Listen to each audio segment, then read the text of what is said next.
Hello friends, my name is Ankit Siddharth and welcome to my YouTube channel PK ड्रामाटा। तो जैसा कि आप सभी स्क्रीन पे देख रहे हैं कि जो हमारा चैप्टर है क्लास 9 का क्लास 7 क्लास 7 का चैप्टर 9 जो है वो कंप्लीट कर रहे हैं अब हम यहाँ पे। और लास्टली ये हमारा चैप्टर हो सकता है कि बहुत सारे अब नई वाले एनसीईआरटी में चैप्टर आपको नहीं दिया हुआ है, तो वहाँ पे आप जाकर देख सकते हैं। लेकिन कोई बात नहीं, ये मुझे लगता है बहुत ही ज्यादा इंपॉर्टेंट है, इसको आपको पढ़ना चाहिए। ठीक है, इसमें समराइज टाइप का आपको दिया हुआ है। और सीटेट या कोई भी एग्जाम अगर दे रहे हैं तो उसके पॉइंट ऑफ व्यू से हम जो यहाँ पे पढ़ रहे हैं, बीपीएससी टीचर हो, सीटेट हो, चाहे बीपीएससी हो चाहे यूपीएससी हो, उसके पर्पज से यहाँ पे हम पढ़ रहे हैं। तो एक समझ विकसित यानी कि एनसीईआरटी का हम कर रहे हैं। और यहाँ से मुझे नहीं लगता है कि आपको एनसीईआरटी बुक जो है पढ़ने की जरूरत पड़ेगी, क्योंकि मैं यहाँ पे पूरा का पूरा नोट्स के माध्यम से आपको कंप्लीट कवर जो है वो करा दूंगा। हर पॉइंट को मैं देखा हुआ हूँ और यहाँ से वो कंप्लीट करा दूंगा। चलिए, तो शुरुआत करते हैं। पहला हमारा जो चैप्टर सॉरी नाइन्थ हमारा जो चैप्टर है उसका नाम है कि समानता के लिए संघर्ष, यानी कि स्ट्रगल फॉर इक्वेलिटी। इसमें दर्शाया गया है कि आपको इक्वेलिटी के लिए संघर्ष जो है वो कैसे आपको लोग ने किया। काले गोरे का जो भेदभाव होता था, चाहे जातिगत, चाहे अभी भी, तो अगर देखा जाए तो अभी भी भेदभाव तो हो रहा है। अभी संघर्ष जो है प्रोसेसिंग में, यानी कि कहिए कि अब संघर्ष खत्म नहीं हुआ, संघर्ष अभी हो रहा है। ठीक है, तो आइए हम समझते हैं। तो असमानता के कारण जो है वो क्या क्या है, किताब में आपको लिखा गया है। तो भारत में असमानता के मुख्य रूप से 3 कारण जो है वह होते हैं और इस पुस्तक में दर्शाया गया है। यानी कि पुअर्टी और लैक ऑफ रिसोर्सेज, यानी गरीबी के कारण लोग जो है बेहतर शिक्षा और स्वास्थ्य सुविधा जो है वह नहीं ले पाते हैं। इसका दिखाया गया। तो भेदभाव यहाँ से उत्पन्न होता है।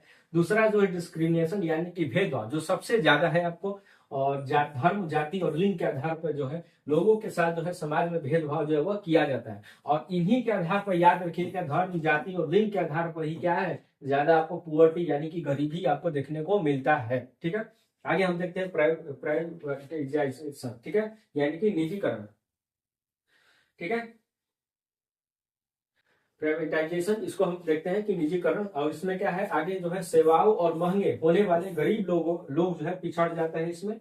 तो इसको दिया गया है, यानी कि जब प्राइवेटाइजेशन जब होता है तो आपको क्या होता है, इंडस्ट्री मॉल बनता है। ठीक है, छोटा जो शॉप होता है, यानी कि जो छोटे जो शॉप होते हैं, जो स्थानीय दुकानदार होते हैं, उनका क्या है, उनका रोजी रोटी छीन लिया जाता है। और पूरा का पूरा कहाँ जाता है, मॉल में। मॉल में आपको सस्ता सामान मिल जाएगा, जिसकी वजह से लोग मॉल में जाना पसंद करते हैं, इकट्ठे हर चीज मिल जाता है। यही हुआ आपको निजीकरण, जिसको हम निजीकरण जो है कहते हैं। सेवाओं में महंगे होने के कारण गरीब लोग जो है वो पिछड़ जाते हैं। ठीक है, इसको बताया गया है आपको। चलिए, आगे है कि समानता के लिए संघर्ष। तो पूरे भारत के लोग अपनी गरिमा के लिए लड़ रहे हैं। कभी लोग विस्थापन यानी कि डिस्प्लेसमेंट के खिलाफ लड़ रहे हैं। यानी कि डिस्प्लेसमेंट वाला को आपको समझ में आएगा। डैम जब बनता है तो इस समय क्या है, इंडस्ट्री जब बनता है तो जो आदिवासी जो समुदाय होते हैं, जो आदिवासी यानी कि शेड्यूल ट्राइब जो होते हैं, उनकी जमीनें जो है, उनके जमीनों पर जो है डायरेक्टली जो पूंजीपति है आपको सरकार को दबाव बनाकर जो है वो जमीनें खाली करा देते हैं। उसी को डिस्प्लेसमेंट जो है वो कहा गया है। यानी कि जो स्थानीय लोग जो है उनका जमीन को हटाकर वहां से बेचने पर मजबूर कर दिया जाता है। आपको यह पढ़ना भी है, आपको क्लास 8 में आपको पढ़ना है, लास्ट वाले चैप्टर में शायद है। ठीक है, तो इसको अभी आपको समझ लेना होगा। उसी को विस्थापन कहा जाता है, यानी कि उनको जो मूलतः जहाँ पे वह रहते हैं उस जगह से उनको शिफ्ट कर दिया जाता है कहीं और वहां पे आपको ठीक जगह से जो वादा किया जाता है वह भी नहीं मिल पाता है। नौकरी का वादा करना कि हर घर में एक नौकरी मिल जाएगा आपको, या जमीन छोड़ दीजिए, आपको बढ़िया, आपको जो है इसका यानी होता है ना कि रिफंड मिल जाएगा, लेकिन मिलता नहीं है जनरली। ठीक है, इसी को दर्शाया गया है। चलिए आगे देखते हैं। तो डिस्प्लेसमेंट, डिस्प्लेसमेंट याद रखिएगा। विस्थापन जो है एक कारण तो ये होता है, दबाव दबाव का समूह का एक कारण होता है। दूसरा विस्थापन का एक और कारण होता है आपको, वो सुविधा, यानी कि सुविधा, यानी कि स्वास्थ्य और शिक्षा। ठीक है, यानी कि स्वास्थ्य और सुविधा यह भी एक कारण है, जिसके तहत गांव में अगर देखें तो आपको हॉस्पिटल आपको बढ़िया नहीं मिलेगा, आपको स्कूल बढ़िया नहीं मिलेगा, जिसके वजह से जो है गांव के लोग जो है वो कहाँ पे शिफ्ट हो जाते हैं, आपको वो जाते हैं, आपको शहर में जाते हैं। शहर की तरफ से जो शिफ्ट जो है वो उनको देखने को मिलता है, शिफ्टिंग इनका। चलिए आगे देखते हैं। लोग अक्सर जो है ऑर्गेनाइजेशन, संगठन बनाकर या सोशल मूवमेंट, सामाजिक आंदोलन के जरिए जो है अपनी आवाज जो है वो उठाते हैं। इसको दिखाया गया। तो लोग कैसे अपनी आवाजों को उठाते हैं। अब अकेले तो अब आवाज सड़क पर उठाने नहीं जाएगा, तो लोग क्या है, ये क्या मीटिंग करते हैं, ग्रुपिंग करते हैं, तो तब जाके वो जो है अपनी आवाजों को जो है उसके विरुद्ध जो है वो उठाते हैं। चलिए आगे हम देखते हैं। चलिए, तवा मत्स्य संघ, ये इंपॉर्टेंट है, याद रखिएगा। प्रश्न जो है बार बार जो है आएगा, याद रखिएगा, ध्यान रखिएगा, ठीक है। चलिए चलिए, तो इसमें क्या है, यह अध्याय का सबसे महत्वपूर्ण उदाहरण है। पृष्ठभूमि क्या है, तो मध्य प्रदेश में, याद रखें कहाँ पे, मध्य प्रदेश में तवा बांध बनने के कारण हजारों लोग जो है विस्थापित हो गए और जंगल की निवासी जो है वह क्या हो गया, बेघर हो गए, ठीक है। इसको और बढ़िया से आपको समझना हो तो आप ये फिल्म देख सकते हैं, कंतारा देख सकते हैं। कंतारा में इसमें दिखाया गया इन सब चीजों के बारे में। चलिए, तो समस्या क्या है, तो सरकार ने मछली पकड़ने का अधिकार जो है निजी ठेकेदारों को दे दिया, ठीक है, निजी ठेकेदारों को दे दिया, और ठेकेदार जो है स्थानीय लोगों को काम से निकाल दिया और गुंडे बुलाकर उन्हें डराने लगे। इसका कारण यह है, यानी कि स्थानीय ठेकेदार को दे दिया गया मछली पकड़ने का अधिकार, और ये जो है जो स्वतंत्र जो है वो कार्य करते थे वो मजदूर की तरह वो जो है वो हो जाते हैं, ठीक है। उनको कंट्रोल करने वाला कोई हो जाता है। संघर्ष क्या होता है, गांव के लोगों ने एकजुट होकर तवा मत्स्य संघ बनाया। उन्होंने रैलियां निकाली और चक्का जाम किया। चक्का जाम यानी कि रोड जाम करना, ठीक है, यह प्रदर्शन का हिस्सा है, तब से ही है, देखा जाए तो चक्का जाम किया नहीं, रोड जाम कर प्रदर्शन का हिस्सा नहीं है, ठीक है। उसके लिए मतलब ये थोड़ा नैतिक हो जाता है। पीसफुली बैठना, चक्का जाम क्या होता है, थोड़ा इसको देख लीजिएगा, क्लियर कर लीजिएगा, ठीक है। इसका परिणाम क्या होता है, तो 1996 में मध्य प्रदेश सरकार ने ग्रामीणों को मछली पकड़ने का अधिकार देने के लिए एक समिति बनाई। अंततः 5 साल के लिए मछली पकड़ने का पट्टा मिल गया, यानी कि लीज उनको मिल गया, और इससे उनकी आय जो है भारी वृद्धि जो है वो हुई। तो प्रश्न अगर आएगा तवा मत्स्य संघ का कारण मतलब कि किस लिए वर्क किया, याद रखिएगा वह जॉब के लिए संघर्ष किया, ठीक है। इसका उत्तर जो है वो कौन होगा, यानी कि वह रोटी के लिए संघर्ष जो है वह दिखाई देता है, ठीक है, यह आपको ध्यान रखें। भारतीय संविधान क्या है, तो एक जीवंत दस्तावेज है, जीवंत दस्तावेज, लिविंग डॉक्यूमेंट। तवा मत्स्य संघ जैसे आंदोलनों को में लोग हमेशा संविधान का जो है वह हवाला जो है वह देते हैं।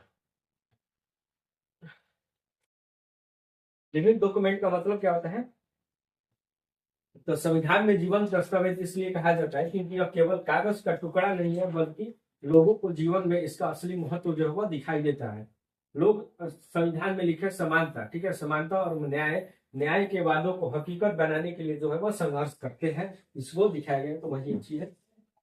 चलिए, तो आगे है कि लोकतंत्र के लिए नियंत्रण चुनौती क्या है, तो समानता के मुद्दे जो है लोकतंत्र के केंद्र में है, और कुछ मुख्य चुनौतियां जो है आज भी बनी हुई है। प्राइवेटाइजेशन ऑफ सर्विसेज, ठीक है। अब ये देखो, यानी कि जो आपका सर्विस होता है, सेवाएं, उसमें क्या क्या आपको जो है निजीकरण देखने को मिलता है, यही दिखाया गया। तो स्वास्थ्य और शिक्षा का निजीकरण जो है आपको दिखाई देता है। आपको पता होगा कि यानी कि सरकारी स्कूल, प्राइवेट स्कूल कैसा होता है, यानी कि उसको बताया गया है यहाँ पे। चलिए आगे है कि मीडिया कंट्रोल, बड़े व्यापारिक घरानों का मीडिया पर नियंत्रण होता है। इसके बाद जो है क्या है, मीडिया कंट्रोल, यह पढ़ा हमने पिछले चैप्टर में। मीडिया का जो है क्या नाम था चैप्टर पे, मीडिया के रिलेटेड जो भी हम चैप्टर पढ़ा उसमें आपको कवर किया हुआ है। सोशल स्टीरियोटाइप, यानी कि समाज में महिलाओं और पिछड़ों के प्रति जो है पुरानी सोच जो है अगर आप रखते हैं, यानी कि ये पिछड़ा है तो इसका ऐसे ही सोच होगा, ये महिला है तो इसकी सोच जो है मतलब कि ये पढ़ नहीं सकती है, डॉक्टर नहीं बन सकती है, चाहे रेलगाड़ी एरोप्लेन जो है वह नहीं चला सकती है, तो इसी को क्या कहते हैं, स्टीरियोटाइप सोच, यानी कि पुरानी सोच मानसिकता के लोग जो है इसको कहते हैं, जो ऐसी इस प्रकार की धारणा जो है महिलाओं और किसी जाति के प्रति जो है वो रखते हैं। तो ठीक है, आइए आगे देखते हैं सारांश में कि इस अंतिम अध्याय का सार यह कहता है कि लोकतंत्र का मतलब केवल वोट देना नहीं होता है, बल्कि सभी के लिए समान अवसर और सम्मान सुनिश्चित करना होता है, ठीक है। आगे है कि तवा मत्स्य संघ जैसे उदाहरण हमें सिखाते हैं कि जब लोग संगठित होते हैं तो बड़े बड़े अन्याय को बदल सकते हैं, और समानता के संघर्ष के नियंत्रण चलने वाली प्रक्रिया है, जिसमें जो है प्रेरणा हमें अपनी कॉन्स्टिट्यूशन से जो है वह मिलता है। आगे कीवर्ड्स देखते हैं, तो डिस्प्लेसमेंट यानी कि क्या है, तो लोगों को उनके घरों से और जमीनों से मजबूरन हटा देना, ठीक है, याद रखिए मजबूरन हटा देना, और अक्सर बांध या फैक्ट्री बनाने के लिए जो है वह किया जाता है। आगे है फेडरेशन यानी कि संघ, ठीक है, कई छोटे समूहों का एक बड़ा संगठन। चलिए आगे है लीज, किसी संपत्ति जैसे तालाब या जमीन को निश्चित समय के लिए किराए या अधिकार पर ले लेना, उसको हम लीज कहते हैं। लिविंग डॉक्यूमेंट क्या है? जीवंत दस्तावेज। वह जो समय के साथ बदलती और परिस्थितियों में भी प्रासंगिक जो है वह हो। ठीक है, लिविंग डॉक्यूमेंट। ठीक है, ये डॉक्यूमेंट ऐसा नहीं जो लिख लिया वही होगा, ऐसा नहीं है। जो समय के साथ बदलाव को जो एक्सेप्ट करता है समाज में, उसी को क्या कहते हैं? हम कहते हैं। चलिए, पूरा चैप्टर जो है आपका खत्म हो चुका है, और चैनल को सब्सक्राइब जरूर कर लीजिएगा। ट्वीक एग्जाम अड्डा जो है UIC के ट्वीक, यह मेरा यूट्यूब चैनल का नाम है, इसको सब्सक्राइब जरूर कर लीजिएगा। ठीक है, पूरा का पूरा मैंने जो है क्लास 8 का जो है पॉलिटी जो है यहाँ पे कवर हमने कर लिया है। 7 भी हमने 7 का भी कंप्लीट कर लिया हमने। सॉरी, 8 बाकी है। ठीक है, 8 वाला जो है अभी बाकी है। क्लास 7 भी हमने कर लिया, क्लास 6 भी हमने कर लिया है, क्लास 6 और 7 अभी कर लिया हमने, और क्लास 8 भी कर लेंगे। यह भी ज्यादा इंपॉर्टेंट है। 6 to 8 फर्स्ट फेज में हम यहाँ पे करके 6 to 8 में क्वालिटी। ठीक है, फिर इसके बाद 9 to 10 करेंगे, और इसके बाद 11 to 12। ठीक है, और ये पूरा का पूरा सिलेबस जो है कंप्लीट होने के बाद आपका पूरा, यानी कि सीटेट चाहे यूपीएससी चाहे यूपीएससी हो, हर जगह जो है इसका आपको इम्पोर्टेंट जो है वो होता है ये वीडियो। चलिए, तो मिलते हैं नेक्स्ट वीडियो में। मेरा नाम है अंकित सिद्धार्थ। तो क्लिक एग्जाम अड्डा जो मेरा यूट्यूब चैनल है उसको सब्सक्राइब कर दीजिएगा, और टेलीग्राम पे जो आपको लिंक यूट्यूब के डिस्क्रिप्शन में मिलेगा, वहां पर जाकर आप देख सकते हैं।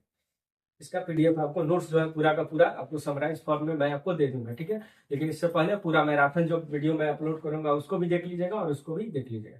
चलिए, मिलते हैं नेक्स्ट वीडियो में, तब तक के लिए अलविदा।